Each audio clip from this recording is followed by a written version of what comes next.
இன்றைக்கி கொள்ளு ரசத்துக்கு தக்காளி, புளி, கொஞ்சமாக கொத்தமல்லி, உப்பு போட்டு வேக வச்சு எடுத்துக்கிறேன். இதில் 2 ஸ்பூன் சீரகம், கொஞ்சமாக மிளகு, கொஞ்சமாக கொத்தமல்லி, வெந்தயம் சேர்த்து எடுத்து வச்சுக்கிறேன்.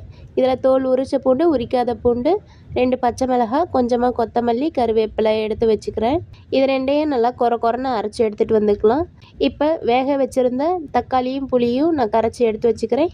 இது கூட கொஞ்சமாக கொள்ளு வேக வச்ச தண்ணியும் இதில் சேர்த்துக்கிறேன். கொஞ்சமாக உப்பு போட்டு நல்லா மிக்ஸ் பண்ணி விட்டுக்கிறேன்.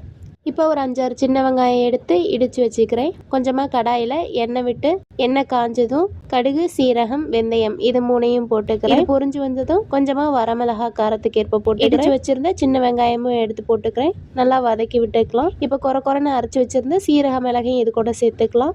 இதோட பச்சை வாசம் போனதும் கொஞ்சமாக பெருங்காயத்தூள் சேர்த்துக்கிறேன். நல்லா தாளித்து விட்டு இப்போ கரைச்சி வச்சுருந்த புளிக்கரைசலை இது கூட சேர்த்துக்கிறேன். நுரக்கட்டி வந்ததும் கொத்தமல்லி, கருவேப்பிலை தூவி இறக்கிக்கலாம். இந்த மாதிரி நீங்களும்